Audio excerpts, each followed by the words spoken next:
things that cannot go on forever will stop. We know that will stop, but we don't know how that will stop. We just don't know. But have we got to get that on a flatter plane fast? Yes, we must. Yes, we must. And that links back to this whole imperative of the delivery system reform and learning as quickly as possible how we can slow that rate of growth and get as much additional value out of health care as we need to get for the dollars that we're expending. That is another big call for the most rapid learning possible. And whether it's by dint of the medical home or accountable care organizations or bundled payment or anything else that we do, we've got to manage that learning process pretty fast. Let me turn to the final area I wanted to talk about, which is the Improving America's Health Challenge. And this really is the one that, in a crazy way, probably got the least amount of public discussion during the course of this last year, but arguably deserved the most. And who's to be faulted for that? I don't know. Was it the president for not putting that forward as clearly? Was it because this is an area where it's hard for me to believe there could be a lot of bipartisan or partisan disagreement? So it wasn't any fun for the politicians because they pretty much agreed on everything, so they didn't talk about this area. I don't know. I can't explain it, but it should have been front and center. Why do I say this?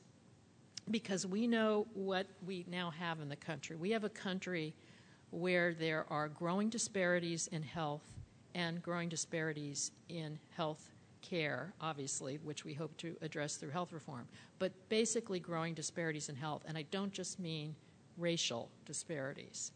We have a country now where there's a 3-decade difference in life expectancy depending on who you are, where you grew up, what your level of family income was, et cetera.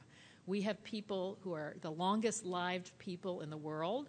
If you are a woman of Asian, a little girl of Asian American descent born today in, say, the Northeast, has a life expectancy at birth now in excess of 91 years.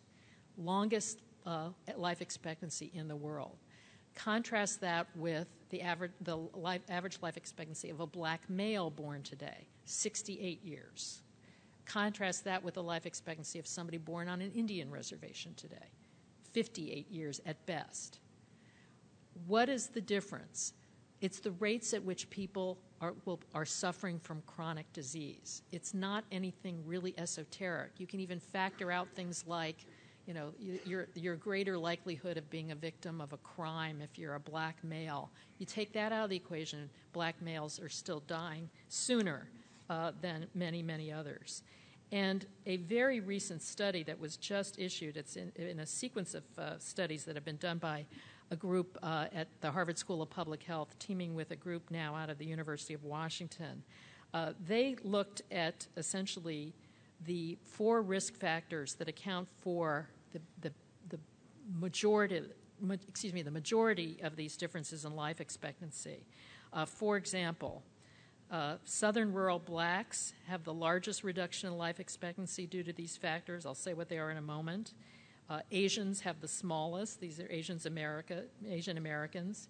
And essentially, what are the risk factors? The risk factors are the ones you would expect: high cholesterol, smoking, inactive lifestyles, and obesity, right? That's what is causing these great differences. So what does this tell us we have to do to improve the health of Americans? And when you think about it, I just want to come back and make one other point. So if Southern rural blacks are losing almost 7 years of life expectancy for men, almost 6 years for women, what does that mean? We know that it's not just that their lives are shortened. We know that it means they're going to suffer years of disability before they die, right? So the cost of all of this in human terms is just enormous, not to mention the actual cost. We have got to attack this. What do we do? Well, we have to go back to some things that we thought the battle was over about. The biggest single cause of preventable disease remains tobacco use. We've gone from 1 out of 5 U.S. adults smoking to 1 out of 2 U.S. adults smoking. Big change. but it is still not enough. We have got to continue to weed out tobacco use in the population. Huge challenge. How have we gotten from one out of, I've said the reverse. How have we gotten from 1 out of 2 to 1 out of 5? We got there by dint of a whole lot of serious systematic changes across society that really changed the social norm around smoking. Banning smoking in public places being just an example of that. We're now going to have to probably take on a increasingly similar approach in obesity. As you know, we now have basically 2 out of 3 American adults overweight or obese. At the trajectory we're on, 80% of U.S. adults will be obese by the year 2030. 80% overweight or obese by the year 2030. Or as Stephen Colbert put it recently, very memorably, it turns out that in 2030, 80% of U.S. adults will be 150% of U.S. adults in terms of total weight mass.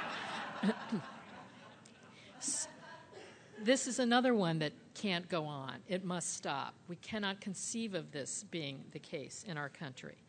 But it's happening. We published an issue on child obesity this month, and the statistics are just harrowing. Kids are consuming now 27% of their daily calorie allotment through snacks.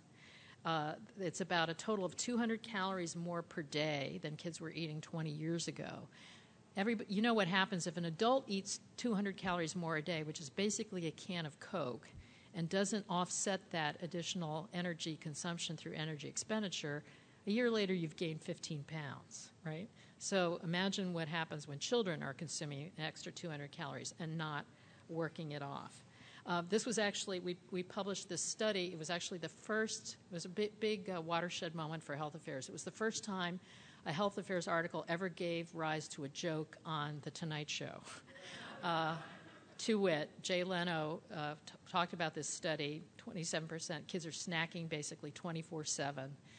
He said, you know, in the old days, kids used to show up at school and say, "Teacher, I'm sorry, the dog ate my homework." Now kids show up at school and say, "Teacher, I'm sorry, I ate my homework," as a form of a snack. Not that great a joke, but it was a first for health affairs. We're going to have to develop a similar across-the-board approach to changing the norms around having fat children and being fat ourselves. And that means some of the changes that are already taking place. You may know that the health reform legislation put in place the law that now requires chain restaurants across the country to post their calorie content of their foods, except for their specials. I love that part. So you know that the big calorie items are going to be the specials. I guess that will be a way of telegraphing to people not to eat them. These are the kinds of changes that are now going to start to take place, and we're going to have to study them to figure out if they work and then amend them over time. So another case for the rapid learning cycle. Now, all of this obviously portends a huge long-term education challenge, a huge long-term research challenge, and a huge long-term reconfiguration of how we deliver all of these changes to people. It's not lost on many people that having a doctor tell you to quit smoking didn't turn out to be the most effective intervention that we made here. What turned out to be much more effective were these other changes. We're going to have to study additional ways of changing the behavior of the population. So layering all of this on top of one another, studying what's going on in delivery system reforms, studying what's going on in efforts to bend the curve, learning as quickly as possible, understanding what really is going to be effective in terms of meaningful use of HIT, understanding how to change human behavior and what we need to do to create a healthier population. Enormous challenge, enormously important. Implementation, yes, no question about it, but also a whole set of activities leading to a set of goals that I think we just have to stand back and recognize the import of. What are the goals here? The goals here are to create a country that doesn't have a 3-decade difference in life expectancy, that doesn't have 1,000 counties now where life expectancy is falling, A country that actually spends more than any other country per capita on health care and has the results to show for it, a healthier population. A country where the default conditions don't predispose our kids to be fat and sick and grow up to be fat and sick adults. A country that truly invests in the health of its citizenry, not just in waiting until they get sick and giving them state-of-the-art health care, as important as that is. Well, I don't know about all of you, but I cannot think of a worthier set of goals for all of us in this room to be engaged in over the next decade and beyond. It is obviously going to be a long and difficult journey.